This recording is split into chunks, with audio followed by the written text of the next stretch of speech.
What's up, everybody? TDC here, and this is my full review of the Nextbit Robin without the Robin. Find out why next on Android Now.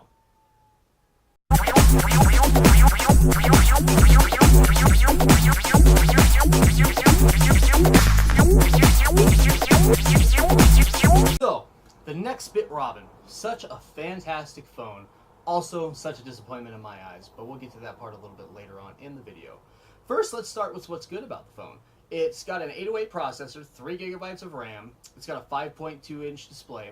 The screen itself is amazing. You can watch any video from here under the sun, literally, and be able to see everything that's on the screen. It's fantastic. I would have not probably been able to choose a better screen myself, maybe an AMOLED.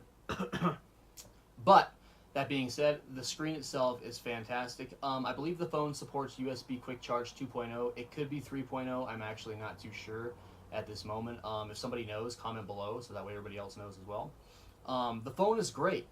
Honestly, I can't say enough about it. The phone costs $299 on Nextbit's website right now, brand new, straight from their factory. I'll leave a link to their website in the description below. So why would I return the phone? Why do I not have the phone anymore? Well, the reason is, and I'll start with the minimum, and then I'll work my way up to the bad part there. The camera on this phone is 100%, and I hate to be blunt, but horrific. They state that the phone has the same camera as the Samsung Galaxy Note 4. Could be true. This could be a software thing, but they've had, in my opinion, an adequate amount of time to correct this situation. And compared to a Galaxy Note 4 in the camera department, the Note 4 destroys it. Video, camera, selfie, all of it. Camera on this phone is just junk. But what do you expect from a $299 phone? Honestly, you really can't be too picky. I am, just because that's who I am. I'm very picky. But I don't know what the deal is. Maybe it is a software thing. Maybe they can fix it. Maybe it's fixed right now. I'm not too sure. I haven't had the phone for a couple weeks now. It's taken me a while to get to doing this review. I actually debated a few times whether I want to do it or not, because honestly, I'm right on the fence, and it sucks because this phone is freaking amazing. But like I said, I just have issues with it and stuff, and probably other people do as well.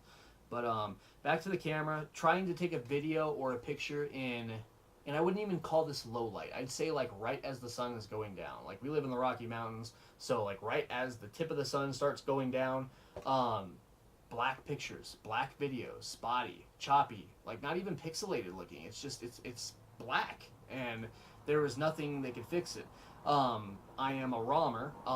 This phone and the company is very dev oriented, so that means developmental. So that means they support ROMs. As a matter of fact, their thing states on their website that even if you unlock the bootloader and flash a ROM to it, it does not void your warranty. So wow, you know what I'm saying? So, but I tried multiple ROMs, including the ROMs that I built myself, because I build ROMs as well.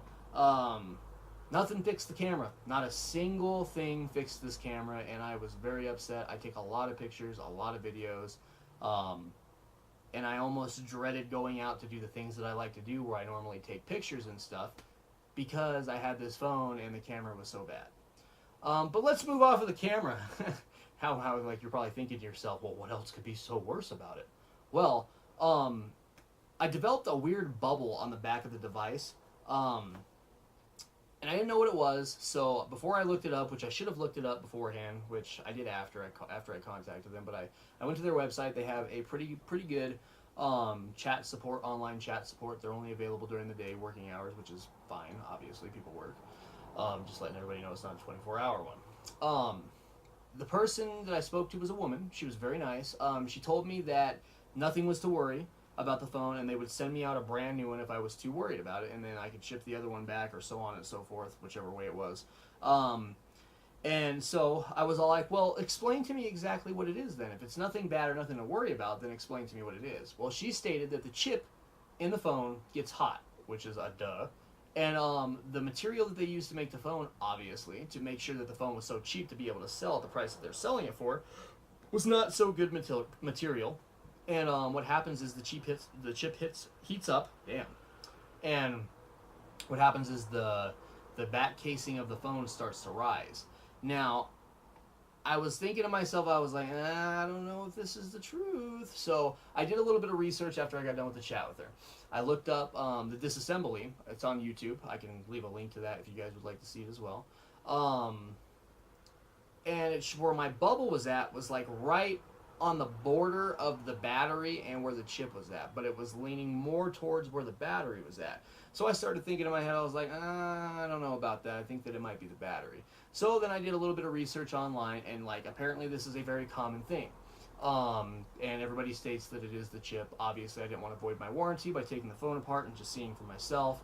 So I contacted the person back with all the. It was in my head that I was going to ship this phone back and have them send me a new one and see if it did it. So I contacted the chat support again. I got a dude who was very, very rude and was, sorry for my language, but an asshole. And I was very upset about that, so I pretty much just disconnected the chat and I called them outright. Just the only reason I think this is just because they're such a new company and everything. I feel like I got the same dude on the phone, and he was an asshole as well. So I was like, you know what? Screw this. Then I'm gonna return this phone. I'm gonna call it a day. Well, I ended up trying the chat support one more time, and I got another lady, and she was very, very nice. And she was like, look, if you want to return the phone, that's 100% fine. If you want us to send you a new phone to make up for this one, that's 100% fine. And I was like, assure me right now that this is the only reason that this is happening is because of the chip. And she was like, well, I have no way of assuring you that, but all I can do is give you my word that this is a known thing and no devices have come back on fire or anything crazy like that. So I was like, you know what? How about this? Instead of me returning this $299 phone, which then you guys lose out on because you have to return this phone to wherever you guys are having it made because it's a defective phone and you can't sell a phone with a bubble on the back, send me a case out. If you send me a case out and it hides the bubble and I don't ever have to see it and everything's good and I think everything's fine, then it's not going to bother me. So she agreed on it, and she was very, very happy that I decided to do that because, like, honestly, I support companies that are starting out and trying to build their name and everything like that. And this company is fantastic. I mean, $299 for a high-range smartphone. So they sent me the case out. I put the case on the phone. The case didn't sit right with the bubble, weirded me out. So I started getting, the second thoughts again, and it took like forever. Like I want to say like a week and a half just for the phone or just for the case to be marked as shipped. I was very upset about that. Had to call in, got another one of them guys, and but they finally got it shipped out. Put it on my phone. Like I said, it didn't really fit too well. So after a while, it looked like it kind of settled down. The case settled down onto the phone. And I was okay with it for a few days. And then one day, the phone got real hot, and I took the case off, and the bubble was like double the size that it used to be. So that kicked in my head right now. I was like, look, this has got to be a battery issue. Even if it wasn't, I had to get out of it. Couldn't take the chance, especially with all the hype about the Galaxy Note 7 phone exploding, catching on fire, whatever you would call it. It's a LiPo battery, so it's not really going to explode, but it'll put out a lot of smoke and catch stuff on fire. Just to let everybody know. So I called him and I was like, look, I got the same lady that hooked me up, so I was super happy with it, and I was like, you know what, I better take this opportunity right now to do this. She returned the phone for me, gave me a pre-shipping label or whatever they send through your email. I sent the phone back and the case in the same box.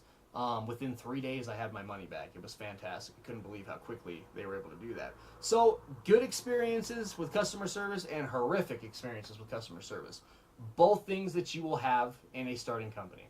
So I don't hold Nextbit responsible for anything. I do not hold them responsible for their asshole guys that were talking to me and everything like that. It happens, I mean, and who knows? That guy probably just having a bad day and stuff, you know what I mean? Like, I have bad days and I curse people out all the time. So, but yeah, the phone itself, if you can deal with the camera and you can deal with a little bit bulgy back, and after doing research, like I said, multiple people have had the same thing. As a matter of fact, I think it's a thing on every unit. I just didn't want to chance it, especially them being a new company and everything like that. I didn't want to chance it. So, but if you can deal with those two issues, then you have yourself a badass phone. You got a Nexus 5X on crack, pretty much is what you have. Developer friendly, you can flash ROMs, the development and the support for that device over on XDA or anywhere else that does ROMs is slim to none at the moment. It could actually gotten a lot better. I actually haven't been on there in about 2 weeks. I returned the phone about 2 weeks ago. It took me a while to decide that I wanted to do a review on this phone. And the reason why is, for one, obvious, I don't have the phone anymore. And two, it's just such an amazing device, and I almost hated having to do an honest review, because that's what I do about the phone, because of the issues that it does have. But like, the positive of this phone, and like, everybody needs to understand this, the positive of this phone overweighs the negative that I was having. This is just my personal opinion, my personal review. It's just who I am. I'm picky. But, it's fantastic. The phone is amazing. Like, you cannot ask for anything better. Like, if they threw just a little bit better battery in this phone, and they threw, like, say, the camera from, I don't know, the Moto X Pure Style, hint, hint, if Nextbit is watching, for the next device, phone's fantastic. I hope that they release a second model. I'm assuming that if they do, it'll have either the 810 chip in it or the 820 chip in it, which by all means, I never bought into the hype of the 810 chip overheating, because I never had the problem on any 810 chip phone that I ever had.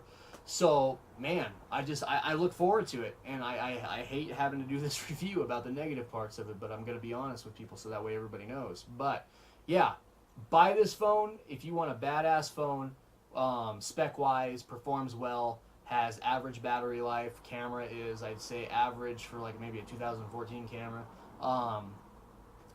If you can't do without the good camera or a decent camera, and the bulge kind of weirds you out too, don't get it.